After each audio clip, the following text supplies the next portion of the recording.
फैसला करना है, बात करना है तो बराबरी की बात होगी।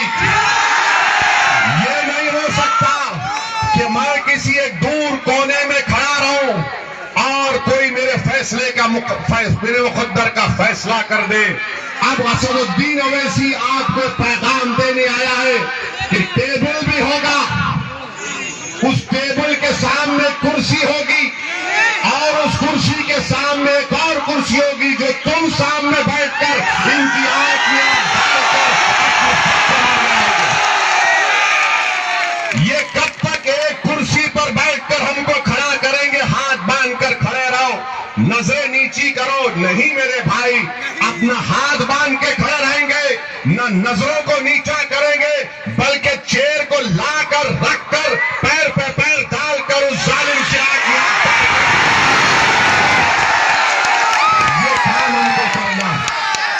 मैं आपसे एक सवाल करना चाहता हूं, CAA-NPR NRC का आपने किया था,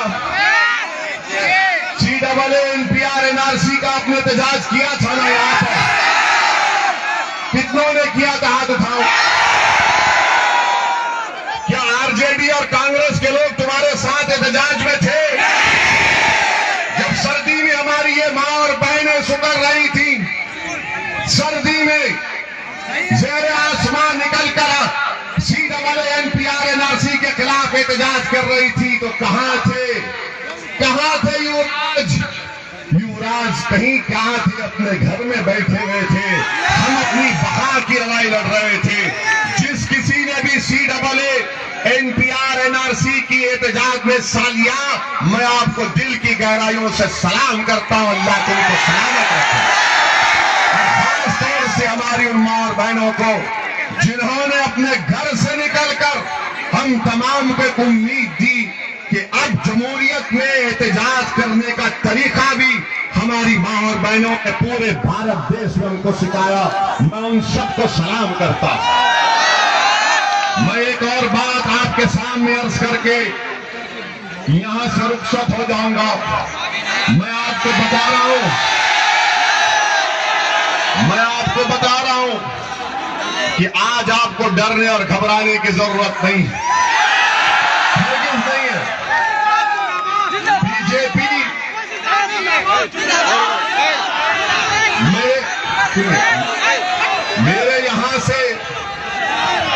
मेरे यहां से जाने के बाद यकीनन कांग्रेस, आरजेडी, जेडीयू, बीजेपी के सब लोग आएंगे, क्योंकि जब शेर जाता है तो शेर जाने के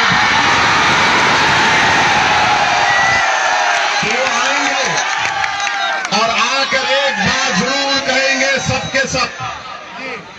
आरजेडी कांग्रेस बोलेगी ओवैसी वोट कटवा है, ये वोट तुम्हारे काटने आया है। मैं आपको ये उनका सवाल का जवाब अब दे रहा हूं। मैं वोट काटने नहीं, मैं तुम्हारी जिंदगियों को हराम करने आया हूं।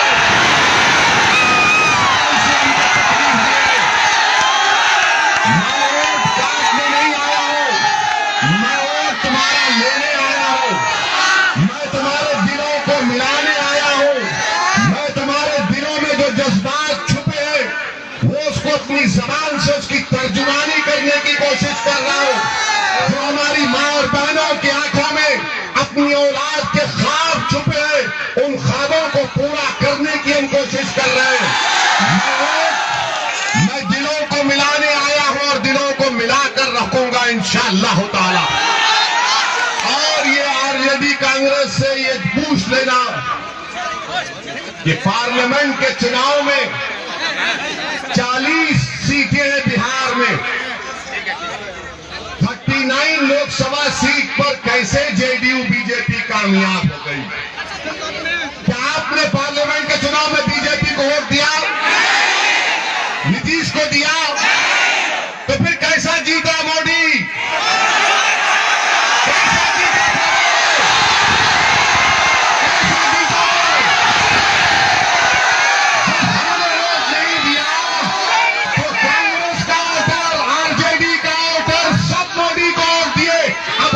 तुम्हारे सामने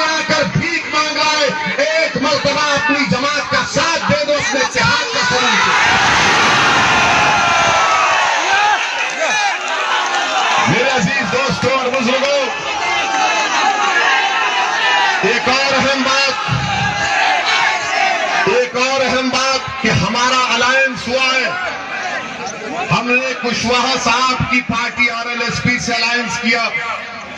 बहन मायावती की बहुजन समाज पार्टी भी उस अलायंस में शामिल है, जिसके उम्मीदवार हमारी बहन यहां पर है। आपसे मेरी गुजारिश है कि इसमें देवेंद्र यादव साहब की भी पार्टी है, और हमारे राजभर साहब की भी पार्टी है।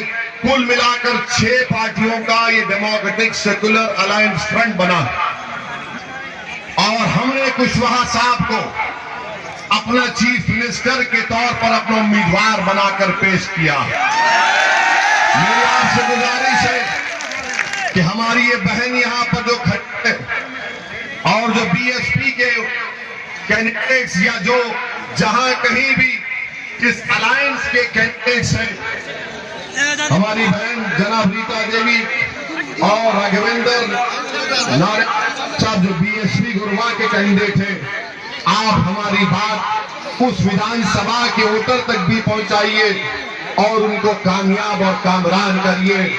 मैं आपके बात अहम बात बताना चाह रहा हूं। हाँ, मसरूर आलम तो है भाई, ये तो है ही नहीं। मसरूर आलम तो दिए हैं, उनको बेड़ा बना दीजिए, आप कर दीजिए इंशाअल्लाह ताला। अभी ऐनक लगाकर बड़े स्मार्ट भी लग रहे हैं। मेरे अजीज दोस्तों और बुजुर्गों, मेरे अजीज दोस्तों और बुजुर्गों, ये लड़ाई जमहूरियत की लड़ाई है, और अगर हम कुशवाहा साहब को बिहार का नया मुख्यमंत्री बना देते हैं तो यह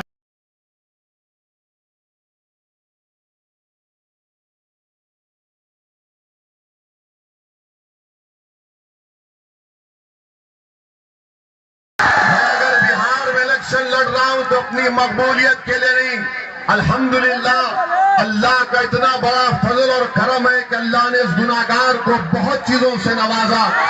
अगर मैं यहाँ पर आया हूँ मेरे भाई, मेरे बुजुर्गों, तो आपको लीडर बनाने के लिए आपकी हैसियत और आपकी औकात जो ये तमाम नाम निहाद आरजेडी और कांग्रेस के लोग भूल चुके हैं, इनकी नींदों को हराम करने के लिए, के हक को मनवाने के लिए आया हूं, ताकि शेर घाटी में हमारे बच्चों के लिए स्कूल खुले, ताकि शेर घाटी में इस विधानसभा में 10-10 किलोमीटर का चक्का जाम होता है, इनको इसकी फिक्र नहीं है। एक मामूली उर्दू गली में 50 लाख का काम कराए तो ऐसा लग रहा है कि हमारी जिंदगी पर बहुत बड़ा एहसान किया।